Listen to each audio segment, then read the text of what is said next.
What's going on, everyone, and welcome to a special Grey Cup Saturday edition of Winnipeg Sports Talk with some bonus content from some players as well as a few other guests as we get ready for kickoff tomorrow. And Remus, I will say this. It was nice to be able to connect with Nic Demski and Pat Neufeld, Brandon Alexander, talking about the game tomorrow. Not only because we're very excited to see the Bombers and Argos go at it in the 111th Grey Cup, but at least we can move on from last night's fiasco that was Mike Tyson and Jake Paul. Yeah, we could do a lot of time. A whole evening was wasted. We watched it at the Lions Den. The whole room left disappointed. Yeah, we need we need a palate cleanser, Huss. And the Grey Cup will be that. There's also a nice UFC tonight. That's true.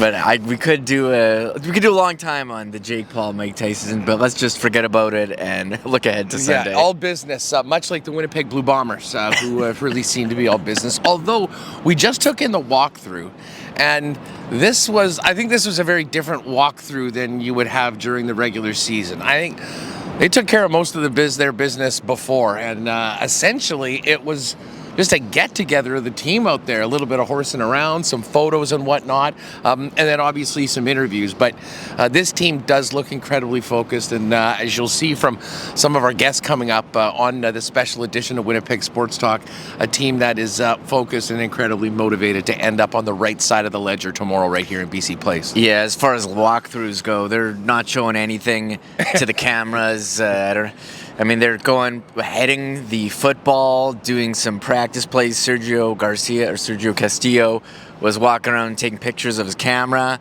Real loose. They've been here before. They are strictly business, but they're not giving away anything in terms of plays. But they see them have fun, be together as a team on the field for one more time before they hit the field for real in the game tomorrow. Exactly. Now, coming up on this edition, we did get one-on-ones with Brandon Alexander from the defense, Patty Neufeld, one of the leaders of the offensive line, and of course Winnipeg native Nic Demski. So we'll have that for you coming up.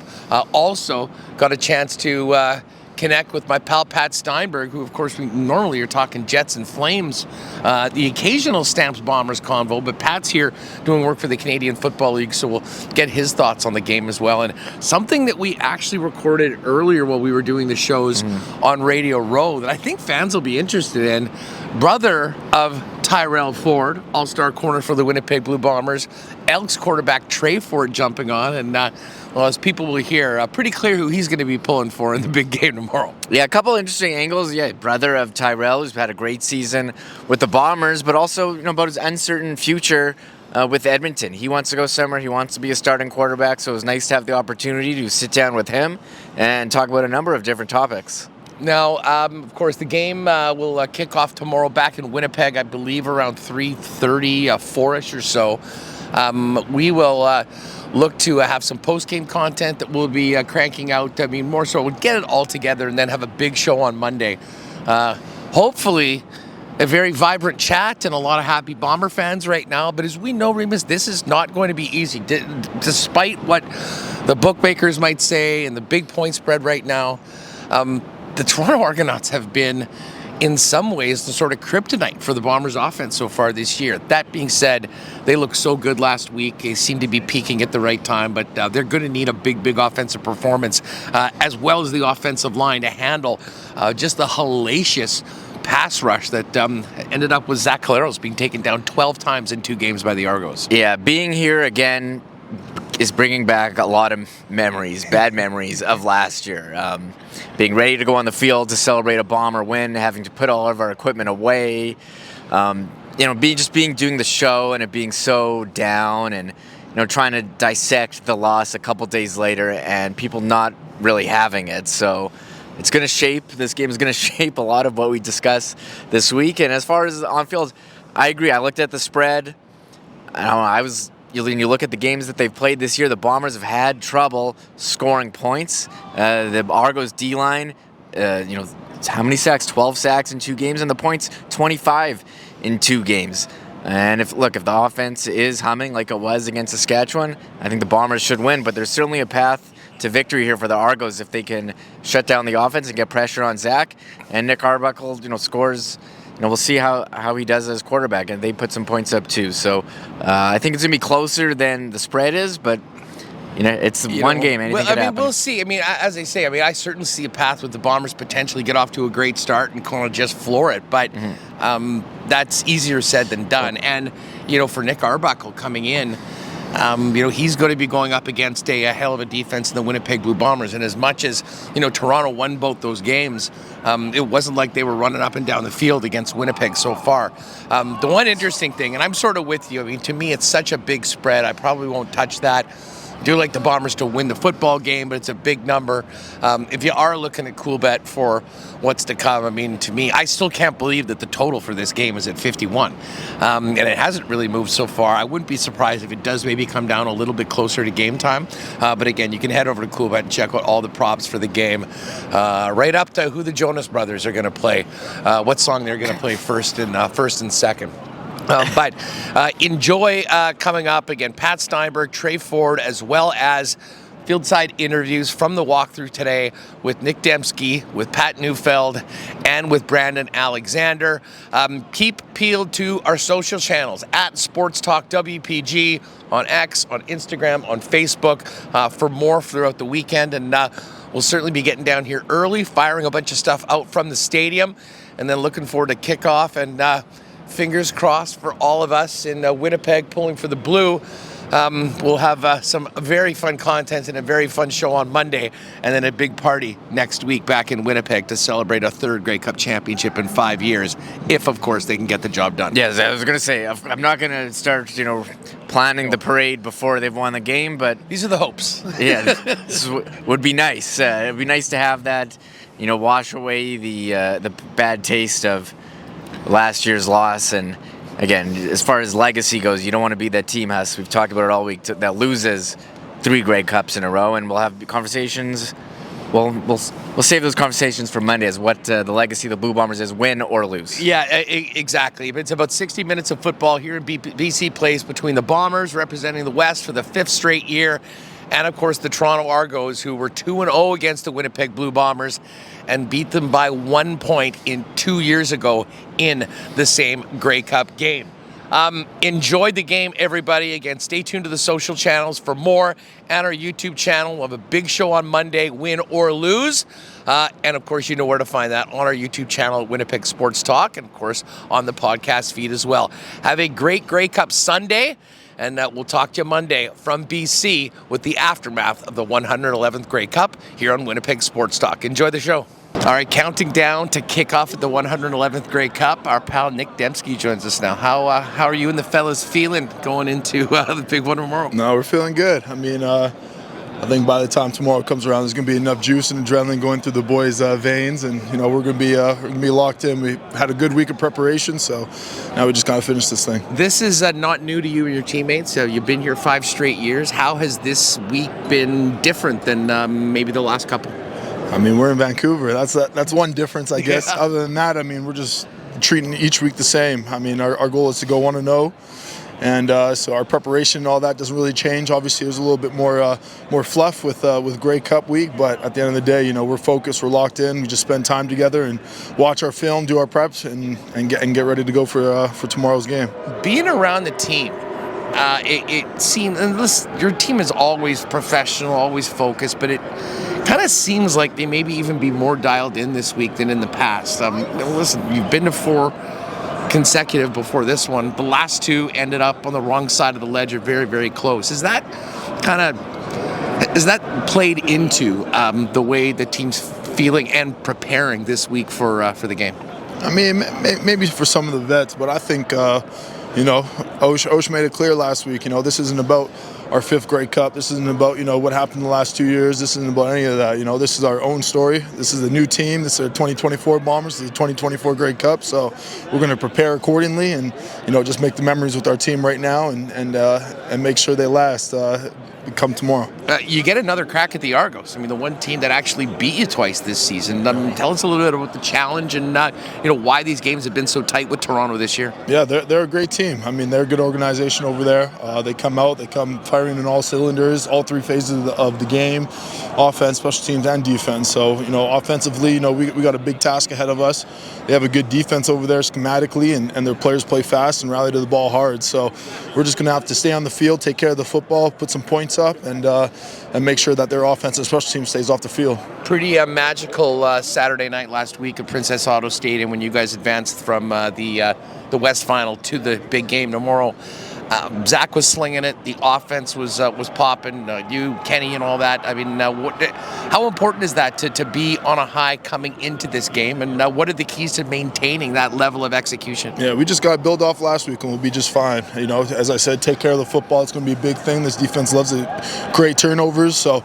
We just got to build off the momentum that we had last week. Obviously, it was a good game offensively, but we still look at each other look at each other in the mirrors and make sure that we still got to bring it this week and even step that game up to another level. Final walkthrough today, and tomorrow's game time. This week sometimes does. It's long for a lot of people.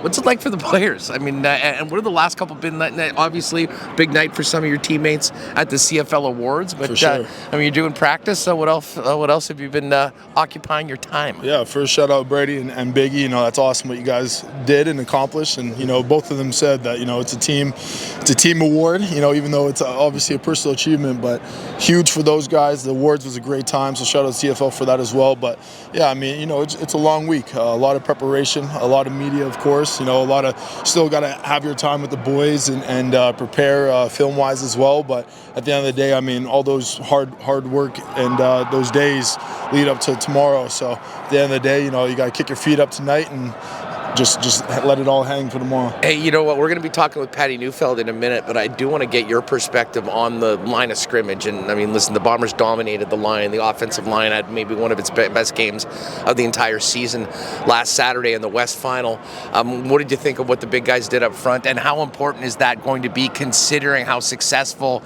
Toronto's been this season in getting into the Bomber backfield? Yeah, it's huge. Those guys, they definitely played a physical game and set the tone up there for us. So it's huge. I know that they're going to do the same this week. It's going to be a big thing to accomplish because their front four and front seven really is really good at getting after the quarterback and really good at stuffing the run as well. So, they know they got a tall task ahead of them as well, but, I know they're going to be just fine. Nic, listen, thanks for everything this year. Good luck tomorrow, and let's hope that there's a big party in the Peg coming up Monday, Tuesday after Appreciate the game. Thanks so much. Good luck. Thank you. All right, back in Vancouver, counting down to the Grey Cup on Sunday with one of the leaders of the Blue Bomber defense, Brandon Alexander, BA. Great to have you on the program. And one more sleep. How are you and the fellas feeling?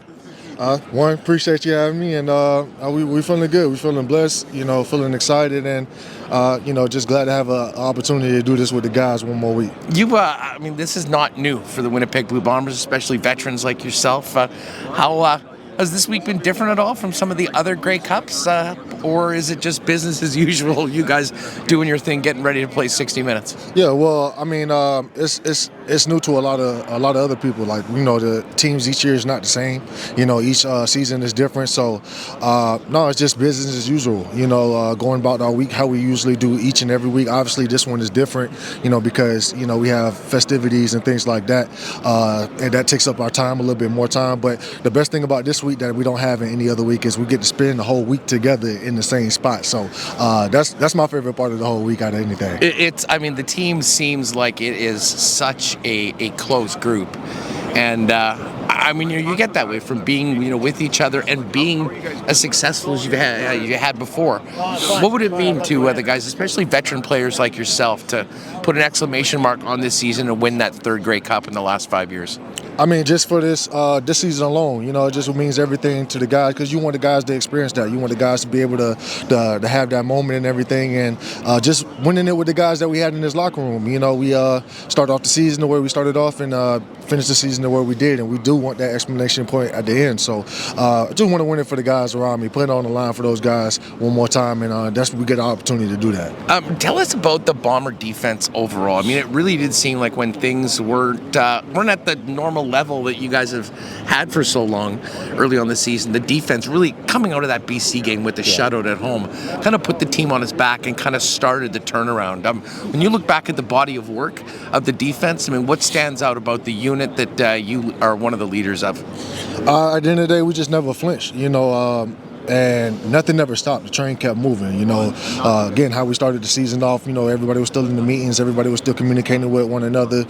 We never wavered at the end of the day, and we kept pushing, and we had a lot of guys that had to come in and play, first time out there playing. We had a lot of guys, different rotations, things like that, and everybody came in and played their role and contributed to the best of their ability, and, now we're in this space right now. So credit to the defense, credit to, Coach JY, credit to everybody that's in that building, credit to the players to be able to keep pushing on, and leaders like myself and everybody else just keeping it steady, you know what I mean, keeping it going one direction. And no, like I said, I'm just blessed to be a part of it. You just mentioned JY, Jordan Younger, first year's defensive coordinator, and he's done some pretty innovative things, some things that we haven't seen before. Just, as someone that has as much experience as you've had with this football team, how much of an influence has the new defensive coordinator been, and Jordan Younger into the success that the unit's had? Well, the great thing is he's been in this building for a very long time too. He's been here since 2018, and obviously he's played defensive back here in the league, and made a mark in himself. Played with a couple of our coaches that's on this staff. So he made a huge mark, and he's always been very innovative. He's always been creative. He's always been a great coach. So just for him to have an opportunity to be able to step in and do what he did this year has been phenomenal. And then with the guys just buying in at the end of the day, and whatever that he said, we trusted him and he trusted in us to be able to make those adjustments, and you see the results of it. So hats off to him, and we happy for him, and we love him as well. Hey, the Toronto Argonauts have been a tough out for the Bombers this year. I mean, 2 losses, but very, very close games. What do you expect on Sunday from the Argos? And maybe does anything change as far as the way you attack Toronto's offense with Chad Kelly being out and Nick Arbuckle being in? What we expect, we expect nothing less than their best effort. At the end of the day, that's what you want. And I'm pretty sure they expect the same thing. They're going to get our best effort for sure. So, they have a tremendous offense over there. Nick Arbuckle, it doesn't matter, it's a team game, right? So, they got receivers that can make plays. That running back there, Kadeem Carey, is a handful himself. Very dynamic, and he knows what he's doing. He's been in the league for a very long time. So, I know they got his back as well. And Nick Arbuckle's been in the league for a while too, though. So, he knows what he's looking at, and he's already played under Coach Dinwiddie. So we got our work cut out for ourselves, and at the end of the day, like I said, we expect their best effort. They're going to come out guns blazing, and we're going to come out guns blazing. So it's going to be a fun one. Hey, cannot wait for kickoff, and fingers crossed we'll have a very festive week in the Peg next week coming back from Vancouver. Brandon, good luck to you and the fellas on Sunday. Appreciate it. Thank you for having me. Thanks so much. Here at BC Place, counting down to Sunday's 111th Grey Cup, and look who we found, my pal Patrick Steinberg. What is up, buddy? What's going on, Huss? It's good to see you again. It's great to see you too, and we couldn't be meeting any more festive event than the Grey Cup. Yeah. I got to say so far, and obviously we're going to focus in on the game. Major kudos to the organizers here in Vancouver. This is an unbelievable city and area to host the Grey Cup, and as we see more and more fans come in from around the league, you can really feel the buzz pretty much everywhere you go downtown. That convention center setup they've got with the Grey Cup Fest is awesome, and it is jammed every day. Has been. I got here Wednesday morning, and it's been hopping down there ever since. And yeah, you're starting to see more people everywhere you go downtown now. You're seeing more. It's not just Bombers and Argos jerseys, but you're seeing Ticats jerseys. You're seeing Red Blacks jerseys. You're seeing Elks jerseys. So it's turning into a Grey Cup week. It's been awesome so far, and we even got, today is full-on Vancouver weather, but we even got some sun on Friday, so it was good. It feels like it's Winnipeg weather in BC Place right now. If people could possibly see what Remus is wearing behind the camera right now, it is brisk, to say the least. He's in full December Winnipeg gear right now. They got to keep it chill, because there will be a lot of folks in here, and we'll certainly be warming it up tomorrow. I love the fact that we're here at Grey Cup, because 90% of the time when we're on each other's shows or whatever, we're talking Flames, we're talking Jets, we're talking hockey.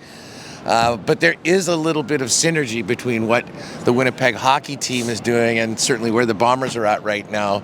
What do you make of the heater that the city of Winnipeg, our sports teams and fans are on right now? I even threw out a tweet about it last weekend. I was like, "Holy, the Jets went." So the Jets beat Dallas to go 15-1, and then they literally. And I read some stat that it was like more than half of the Jets crowd was then going to Princess Auto to watch the Eastern Final against Saskatchewan, as you should have. Like, you don't get, and what I love about Winnipeg is how big a deal the Bombers are, and so like that's essentially like if you're in a NFL city and you got a hockey team going right to a football, and two huge wins and both of them convincing. Like, Winnipeg convincingly beats a good Stars team, and then the Riders get pounded. It's 14-0 before you can blink an eye. What a cool day for sports in Winnipeg. That heater, that is exactly what it is right now in your town. It was.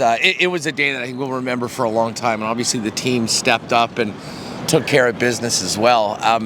You've covered the Canadian Football League for a long time. Just interested in your perspective on what the Bombers could achieve by winning a third Grey Cup. We know they've been to 5 in a row. I kind of do feel, though, the way that this entire era is going to be thought of does in a lot of ways hinge on the result of this game, because there will be people, if they don't come out on top, they'll say, you lost 3 in a row, was a big favorite. I mean, it's been a great team. I think, though, if they win this game, we'll look back at this as a true dynasty in the Canadian Football League. I think so. Like, if you go from, being in 5 straight Grey Cups and losing the last 3, I think it has a different feel than if you win that 5th one and you've been to 5 in a row, winning the first 2 as well. It rolls off the tongue better, and I think you can start throwing that D word around a little bit more. And so that's why I'm with you. Like, this is a huge game for the legacy, for Stanley Bryant, for Zach Caleros, for Nic Demski, like for the OG Winnipeg Blue Bombers, who, you see how I said I always went Blue Bombers, but I've learned it's Blue Bombers. I've learned that the hard way. But like this is like a big game for the OG group, and so I'm with you. I think it is important for the legacy. I think it's important because you don't want to be. You don't want to be thought of the way that early 2000s Alouettes team was thought of, right? Where it's like they can't win the big one, and look, the Bombers have won 2, so it's not like they haven't. Mm-hmm. You don't want to be looked at as like that 1990s Buffalo Bills team, right? Like, you want to be the team that wins the championships. And look, when it's all said and done, the 2 losses were by 1 play. Yeah. Like, they're literally 2 plays away from being 4-time Grey Cup champions, but those plays didn't go their way, so they're 2-2. And so, yeah, I do think this is a big game for the legacy of this core, this era of Bombers, and I'm really excited to see what they do. Yeah, it is a special group. I mean, and the entire organization, what they've done to build up that fan base, the connection with it, but it also has to do with guys that have sort of made Winnipeg their home. Like Adam Bighill, obviously he won't be playing on Sunday, but did say that he's going to be coming back for one more season. But just I wanted to get your thoughts on Brady Oliveira, like from outside of the market. I mean, a kid that grew up in Winnipeg, went to school, high school in Winnipeg, came back and has now become the 4th player ever with a Canadian passport to win the most outstanding and most Canadian. And man, he could finish off running the table on Sunday.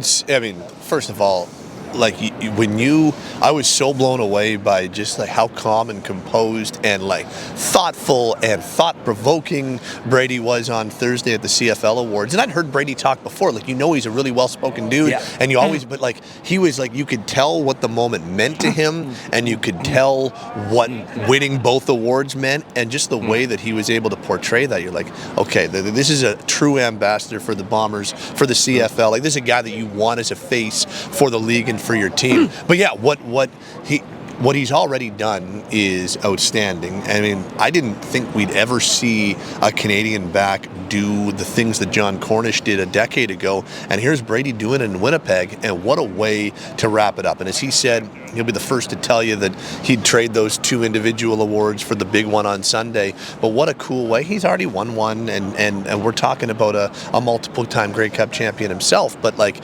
what a way to close out the 2024 season. He does the dirty double, and they win the Grey Cup. That'd be a pretty cool trip to Vancouver. Just quick thoughts on the game. I mean, obviously the Bombers are a significant favorite. Chad Kelly not playing in the game. But, man, Toronto's played the Bombers real tough. Their defense is no joke. What do you make of the matchup and what the Bombers could do? Obviously, we could be talking about the D word, but will they get it done? And what do you think the path to victory is? I do think they get it done. I really do. I think the biggest key for Winnipeg is what they do with that offensive line. Can they keep Toronto's borderline generational front 4 at bay?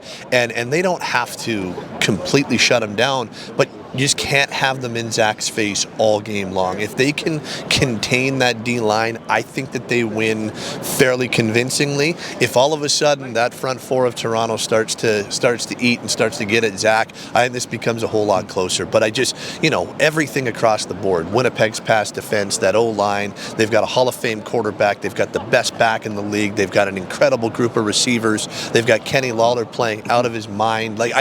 Everything to me looks like, and this a very focused and steely Bombers team. They're here on business, and they're here to win a 3rd Grey Cup, and you just get that sense of it's not just quiet confidence, but it's quiet, determined confidence, and so I do think the Bombers win this game. They seem incredibly focused, and obviously we'll see what happens on Sunday afternoon here at BC Place. Pat, great to see you as always. Yeah, you too, Huz. We'll see you a little later on before the game actually kicks off, and I know we've got a couple Jets Flames game coming up in January, so we'll have to do this again on Winnipeg Sports Talk and around the matchups between the Jets and Flames. Thanks for doing this, and have a great weekend. Stay warm in here. Back in Vancouver, getting ready for kickoff Sunday in the 111th Grey Cup, and a great friend of the program, veteran lineman Patty Neufeld of the Blue and Gold. Patty, how are you? I'm great, man. Thanks for having me.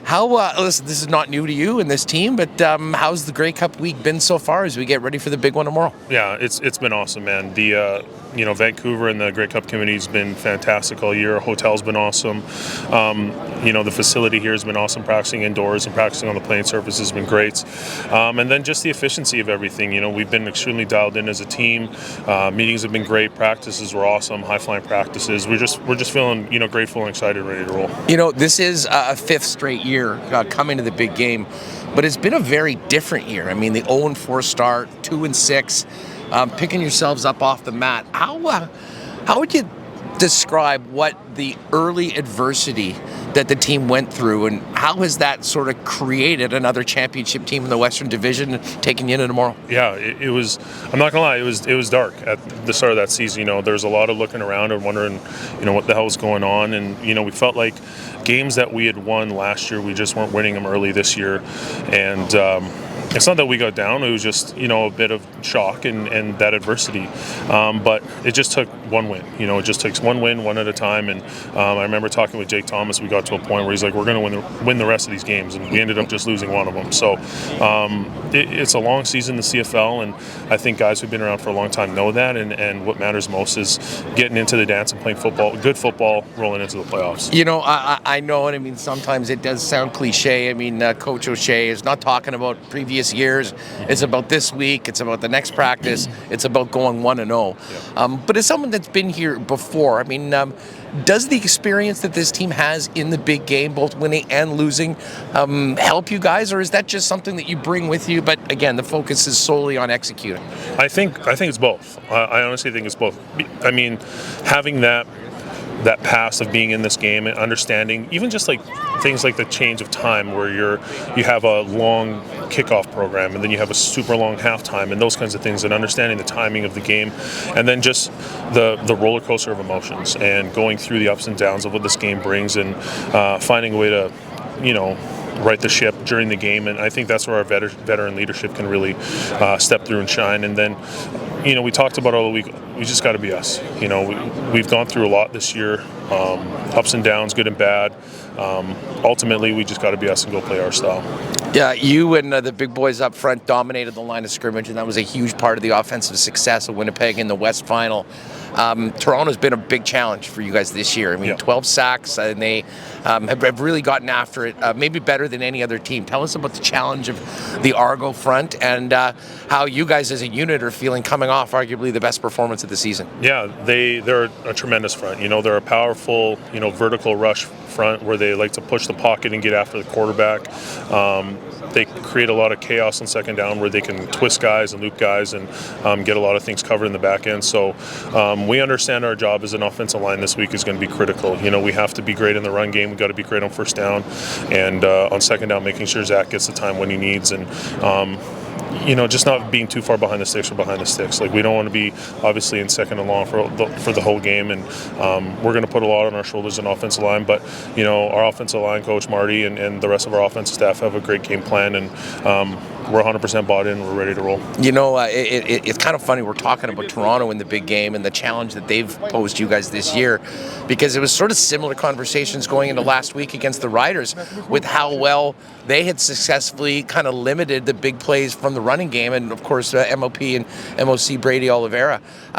How does having that performance last week help you guys when it comes to just more than anything being confident knowing that you can go out and take care of the job that needs to happen before everything else clicks on offense? I think that's exactly it. It's being able to say, hey, look what we did last week against a tremendous defense, a defense that had prided themselves in stopping the run.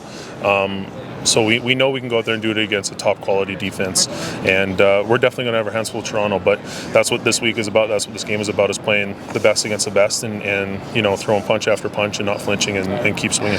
Patty, you mentioned that it's been a great Grey Cup week and there's a lot of excitement. What's the night before the big game like for you guys? No, it's a great night for us as an offensive line. We've been doing it for the last 7-8 years where we have an offensive line dinner, and we do it. We're going to do it again tomorrow night where it's just the offensive line. All 10 of us are going to Joe Forte's, and we're going to have a great meal together and just embrace being teammates and brothers for another night together, having a great meal, and just, we don't even really talk football. We're just talking about life and family and bullshitting and having a good time, and football's on the back burner when it's just us 10 guys being brothers and loving on each other and having a great meal. There is a special brotherhood from offensive linemen, and I think anyone that's played before, that is a very unique group. Yeah. How would you describe the unit of the guys blocking and for the Winnipeg Blue Bombers? We're tight. We're connected on all levels, and it's a room filled with love. And it sounds corny, but we love to each other, man. And that's why we've played the way we've played over the years, because we've been through a ton together. We're a position of sacrifice, and we do it as a group. And we've sacrificed a lot. We spend a lot of time together, and we know each other really well. And I think that's why we can go out and play the way we do. We play with trust, we play with love, and play as physical as we can for one another. Just to finish up, I'm still buzzing from the atmosphere at Princess Auto Stadium last week. To me, that it was raised another level unlike we've ever seen before. Yep. There is an incredible bond within this club and within the organization, but there's always a real, more than any team I've seen, a connection with the fan base.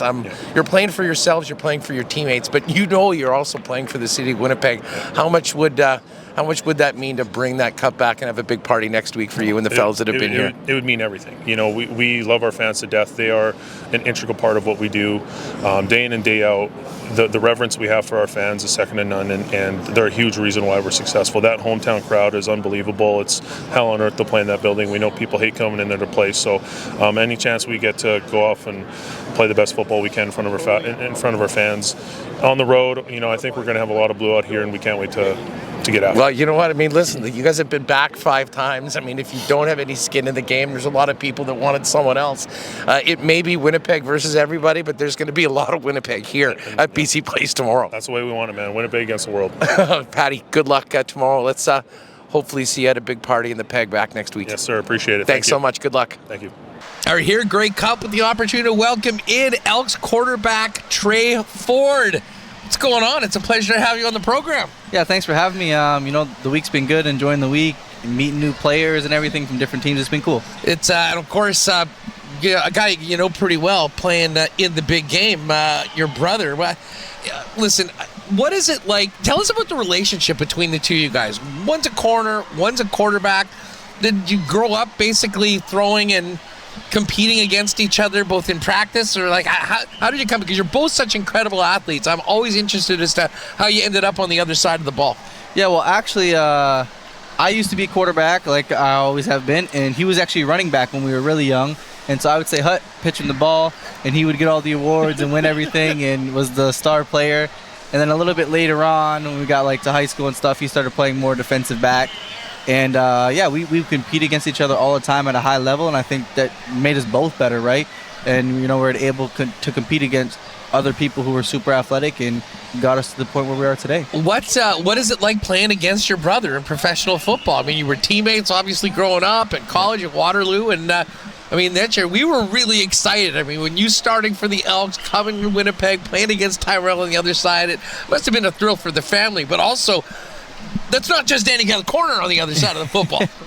Yeah, for sure. I mean, obviously game planning and stuff, you know, when you're watching film, like I'm seeing him on film, seeing him make plays too, so I'm like happy for him, but I'm like, man, we got to play against him, right?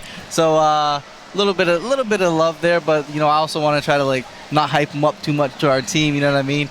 But he's done a great job, and I think he deserves to be where he's at right now.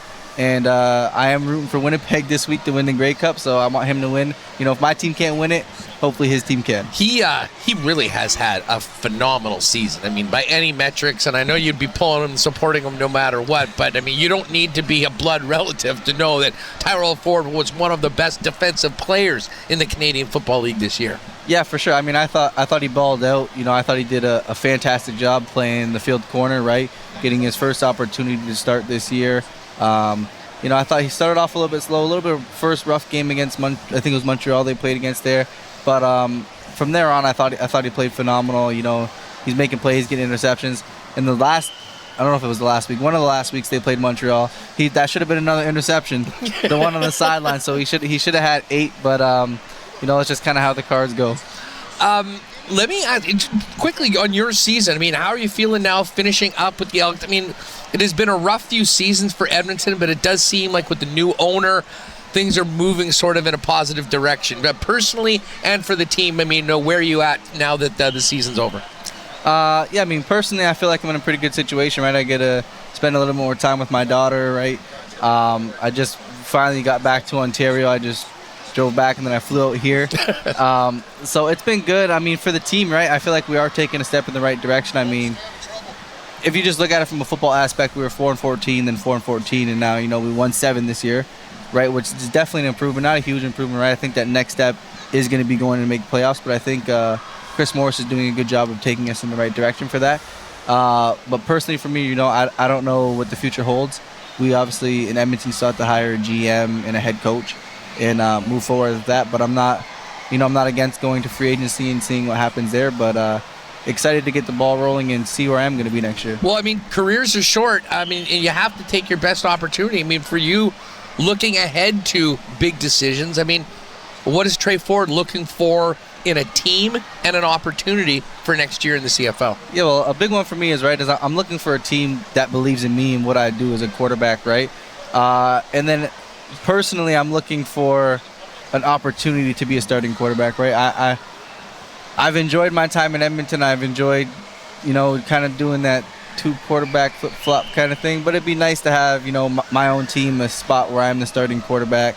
And that's what I'm looking forward to. How different is it for a QB to be, for instance, like in a Zach Calero situation where you're the unquestioned leader of a team, the coaches know it, the players know it, everyone knows it, and to be in a situation where they're certainly a valuable, important member of the club and could be the guy, but there is an element of competition. I mean, how does that change things for the QB?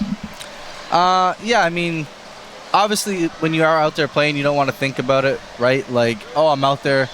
Like, Calaros knows when he's in, whether, you know, he's playing bad or he's playing great. He's the guy. He's going to be in there, right? Versus when you are kind of in that 2 quarterback situation, you're like kind of looking over your shoulder, like, man, like I got to pick it up, and then you're forcing yourself on the field to try to do too much stuff, right?